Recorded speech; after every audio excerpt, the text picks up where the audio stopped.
Olá, muito boa tarde a você conectado conosco aqui no Notícias Agrícolas. Está começando o nosso boletim de mercado, olhando para o comportamento dos preços, principalmente para a formação desses preços lá na Bolsa de Chicago, aqui no Brasil, e, obviamente, entendendo quais os fundamentos ou, enfim, como que o mercado vem se comportando nessa formação dos preços. Quem nos ajuda nessa análise hoje é o Marcelo Gavlik, lá da G-Trade Investimentos. Está aqui com a gente já na tela. Seja bem-vindo, meu caro. Obrigado mais uma vez por nos ajudar a entender essa dinâmica da precificação.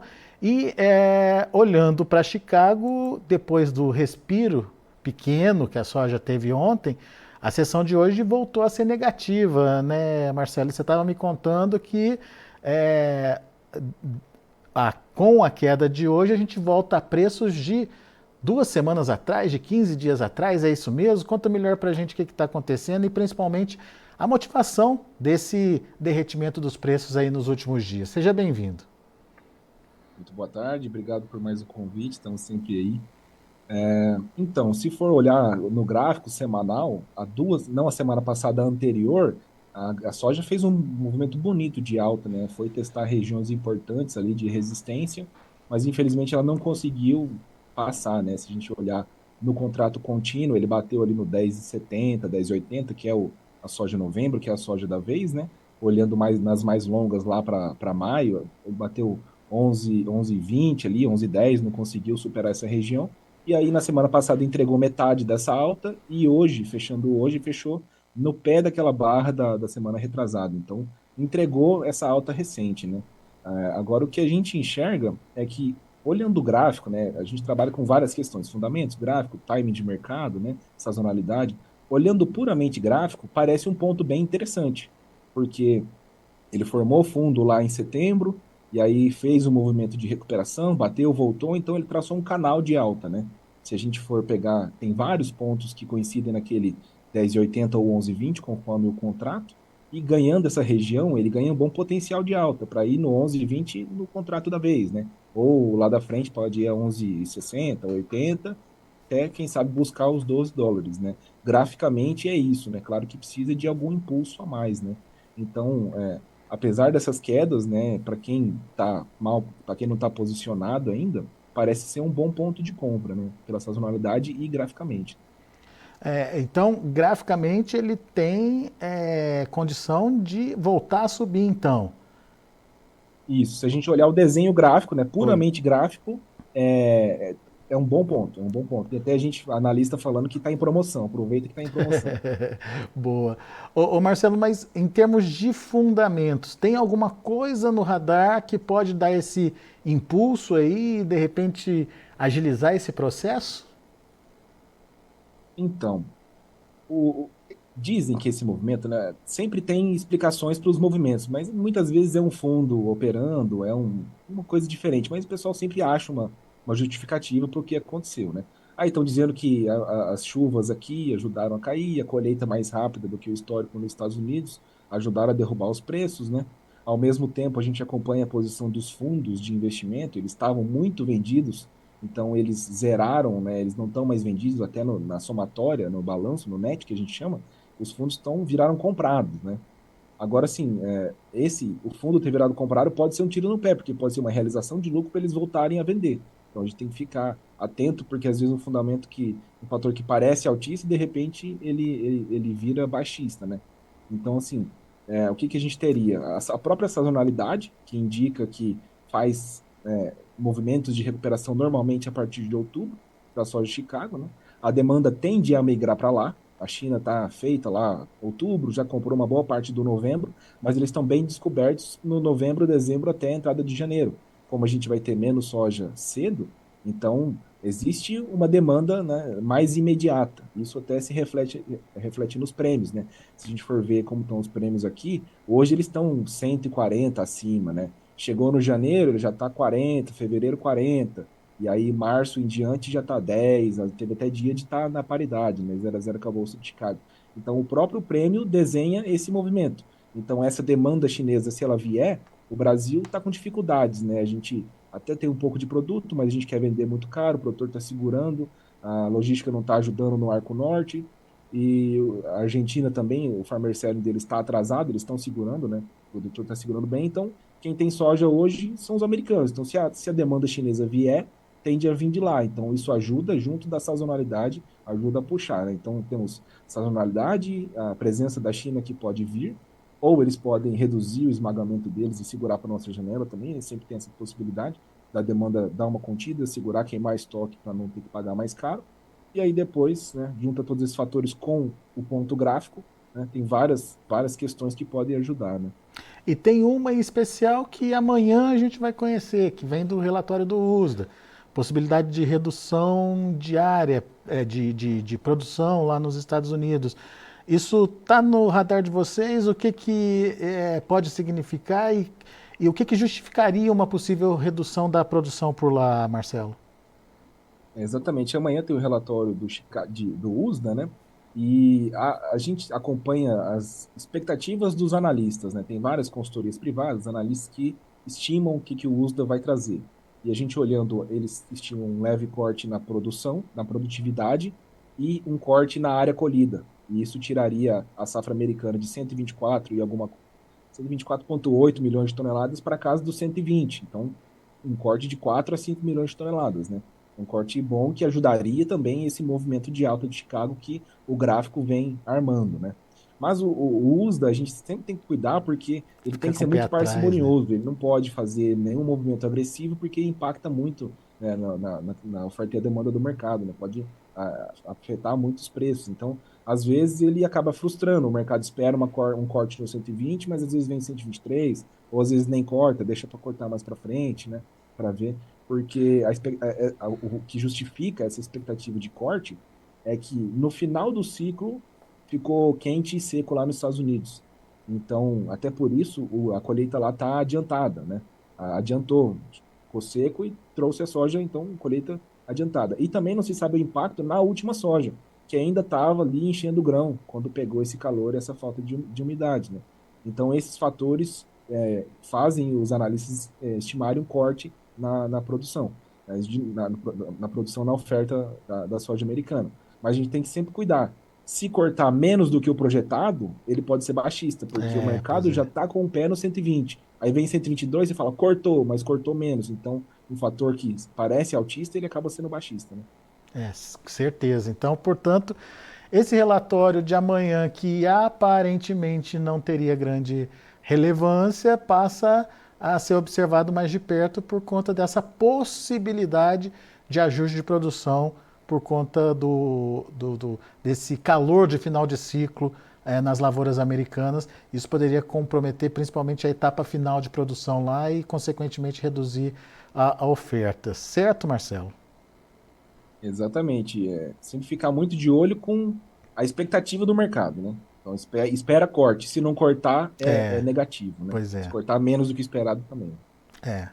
Vamos ficar de olho que amanhã, então, esse relatório pode trazer alguma novidade. Mas, se depender dos gráficos, depois aí de uma volta ao passado, né, digamos assim, depois de o mercado acabar recuando aí nas últimas 2 semanas praticamente, tem aí graficamente uma possibilidade de retomada do movimento de alta. Mas para isso, como o Marcelo disse, precisa de um impulso, um empurrãozinho aí para que isso de fato aconteça. Agora, Marcelo, e aqui no Brasil, o que a gente tem que entender nesse momento e o que a gente tem que monitorar em termos de preços da soja e comercialização?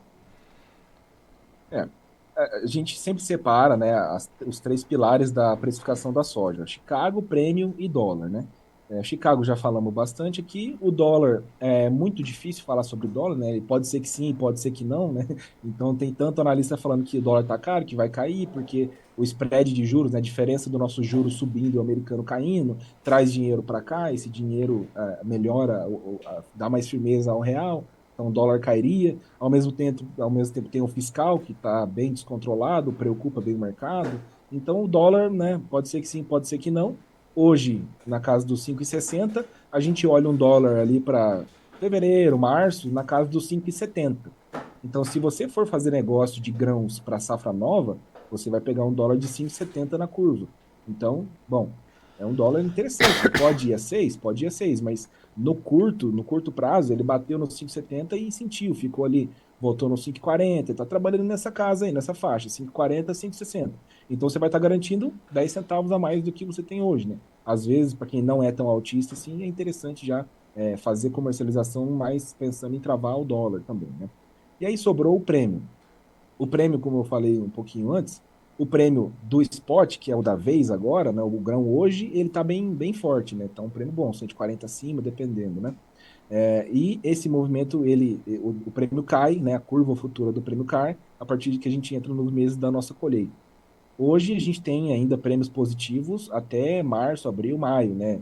10 acima, chegou a estar no 0 a 0, mas o comprador estava aberto em 5, 10 hoje, né? Então a gente ainda tem prêmios positivos. Prêmio positivo não combina com colheita boa, né? Normalmente, principalmente no Brasil, onde a gente tem a janela de plantio para a segunda safra bem apertada, então o pessoal dá uma acelerada a gente tende a plantar a soja junto agora, porque atrasou o nosso plantio, porque atrasou a chuva. Daqui a pouco chove, todo mundo larga junto. Então a gente tende a concentrar esse plantio, que acaba concentrando a colheita, né? Colheita concentrada no Brasil, onde a gente tem esse déficit de armazenagem e tem o gargalo aí da questão da logística e portuária, a gente tende a ter uma pressão, né? Normalmente tem essa pressão durante a colheita, né? Então, prêmio positivo só combina com um ano de quebra. E até o momento, né, o que a gente vê dos analistas climáticos falando que a expectativa era esse atraso no Mato Grosso, aconteceu de fato, e daqui para frente, né, principalmente segunda quinzena de outubro agora, até novembro em diante, a tendência é de ter um clima bom. Então, parece que a questão climática do Brasil daqui a pouco sai do radar. E quando a climática sai do radar, ela tira a pressão, tira o prêmio de risco, né? E deve vir principalmente via prêmio. Então, quem ainda não se posicionou na soja velha agora, dá para esperar mais, né? Tá difícil, tá escassa a oferta de soja velha. Mas a soja nova, a soja 25, talvez seja interessante fazer algumas vendas, né? A gente sempre cuida com fazer venda de físico antecipado por questão de risco climático, de quebra, de ter que achatar os contratos, né? Enfim, mas tem anos que o prêmio é baixista, daí não tem muito o que fazer. Infelizmente, a gente ainda não tem o prêmio para operar na bolsa, né? Então, o que daria para fazer? Vende em dólar ou vende em reais, para você garantir um prêmio Brasil positivo, né? É claro que tem que fazer conta, né? Às vezes o que estão te oferecendo não é a realidade do mercado. O comprador está fazendo uma margem muito grande em cima de você. Então, faz conta, pega Chicago, pega o preço que estão te oferecendo, joga um frete, faz a conta do câmbio e converte, vê se o prêmio tá bom. Se o prêmio estiver condizente, você pode fazer essa venda, né? Comprometer o grão direto da colheita lá para frente. E aí, se for para cair entre Chicago e Brasil, o Prêmio Brasil tem mais potencial de queda. Se for para subir, o Chicago tem mais potencial de alta. Então, quem quer botar um pezinho para participar da alta pode fazer o seguinte: vende em dólar ou em reais o grão físico Brasil e recompra a posição em Chicago, na Bolsa de Chicago. Recompra uma parte ou compra o que a gente chama de seguro de alta, né? Compra call, compra opção de alta para você. Eu vou estar bem posicionado, eu estou protegido do que tem de mais a cair e vou estar participando da alta do que tem mais potencial de subir, né? Claro que essa estratégia, ela, num ano normal, ela seria bem evidente, assim, né? Normal, a sazonalidade, daqui para frente a prêmio cair, é Chicago poder se recuperar. Então a gente faz a lógica do mercado. O que pode dar uma invertida nesse cenário, né? Dar um 180, é a eleição americana. O Trump estava muito favorito na época do Biden, ele passou a estar bem azarão, bem não, mas chegou a estar azarão ali contra a Kamala Harris. E aí, recentemente, principalmente na última semana, ele assumiu a liderança novamente. Então, o Trump promete uma guerra comercial com a China, a Europa está taxando os elétricos da China, o próprio Biden impôs taxações, então é uma coisa meio posta no mercado essa guerra comercial. Em 2018, foi de surpresa, aconteceu, o Trump taxou, a China retaliou taxando os grãos americanos, a demanda veio para o Brasil. Aí o Chicago caiu $2 por bushel, o prêmio Brasil subiu $2 por bushel. Em reais não mudou nada, mas quem fez essa operação descasando essas colunas, né, da precificação, aproveitou bem a oportunidade. A questão é, normalmente quando um evento é inédito, ele tem um potencial maior, né? Então, todo mundo já espera que o Trump faça essa guerra comercial. Então, o impacto dele fazer tende a não ser tão grande quanto se fosse de surpresa. E também a gente tem que lembrar que ele é eleito agora daqui 30 dias, ele vai tomar posse só em janeiro, e janeiro já é a nossa janela mesmo. Então não tem essa questão de migrar a demanda americana para cá, sendo que já é uma época da gente estar exportando, né, o nosso programa de exportação. Então esse impacto da eleição americana pode ficar mais lá para a soja, né, novembro 25, né? Portanto, aí vocês viram quantas informações, quantos fundamentos, enfim, que a gente precisa prestar atenção e que podem ainda influenciar no preço lá em Chicago. A gente já conversou sobre isso, mas também aqui no Brasil, formação de preços em reais para o produtor. O atual momento, como o Marcelo disse, tem prêmios interessantes para quem tem soja disponível e tem prêmios um pouco piores para quem tem soja para vender, mas ainda positivo. Lembrando que se a safra se confirmar uma safra cheia aí, é difícil garantir prêmios positivos aí para o produto brasileiro mais adiante. Então, fique atento a essas possibilidades e, claro, a variação do dólar, como o Marcelo pontuou aqui para a gente. Meu caro, mais uma vez, muito obrigado pela sua participação aqui no Notícias Agrícolas. Volte sempre. Eu que agradeço a oportunidade e estamos sempre à disposição. Olha aqui, Marcelo, apareceu uma pergunta de última hora aqui do Luiz Carlos Leite. Ele quer saber se a soja disponível ele vende agora ou em novembro. Tem aí um mês pela frente. Dá para esperar ou já aproveita já os prêmios, os bons prêmios? Ou quem sabe essa virada da soja em Chicago, hein? Assim, além de pensar na sazonalidade, outra coisa que a gente pensa, né? Dois fundamentos básicos, se o produtor começar a mexer, ele vai melhorar a comercialização. Sazonalidade e fazer preço médio, né? Não tem como a gente segurar para vender tudo de uma vez, né? Então, assim, o preço já tá bom, né? Se for pensar, bom, o prêmio tende a continuar firme daqui até entrar a soja nova. E o Chicago tem um potencial de recuperação. Então, assim, existe um viés de alta daqui para o final do ano. Em algum momento essa conta vai virar, né? Mas existe um viés de alta, então você não pode fazer um preço médio. Vende um pouquinho agora, espera mais daqui uns 30 dias, vende mais um pouquinho e vai construindo uma precificação, né? Porque se a gente segurar para fazer tudo de um momento só, a chance de você errar é maior, né? Claro que se acertar, acerta tudo, mas se você errar, erra com tudo, né? Então vai vendendo devagarzinho aí, porque existe essa projeção, né? Tanto que a gente vê os próprios futuros do milho aqui também, né? Trabalha em alta daqui para janeiro. O mercado precifica, por quê? Hoje, produto mesmo tá apertado, né? Tá difícil para o comprador, tanto para exportar quanto para o mercado interno. Então, existe esse caminho de alta, mas em algum momento ele vai virar. Então, você pode faz um pouquinho de venda e vai parcelando essa sua produção, né?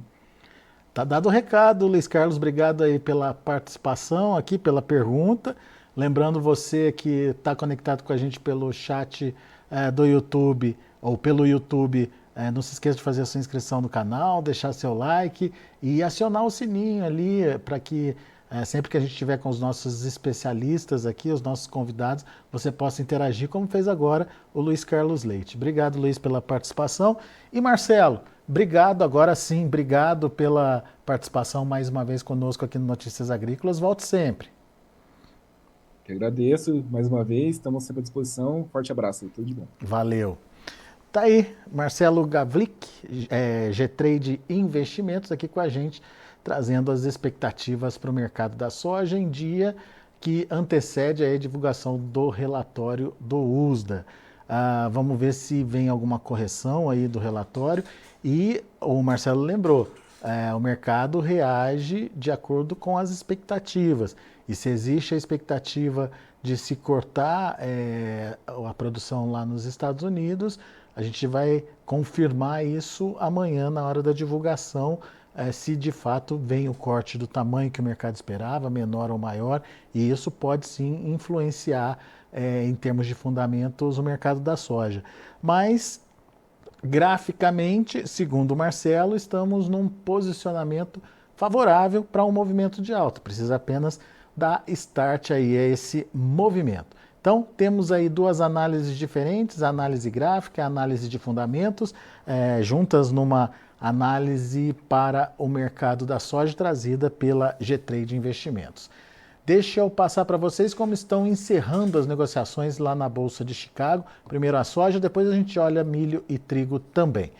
De olho na tela, a gente tem novembro fechando a 10 dólares e 14 centes por bushel, uma queda de 5,5 pontos. Janeiro, 10,31, queda de 5,5 pontos. O março, 10,46, queda de 5 pontos. E o maio, 10,61, recuando 4 pontos mais 25. A gente tem também o milho. Milho para dezembro, fechando a 4 dólares e 18 centes por bushel, queda de 2,5 pontos.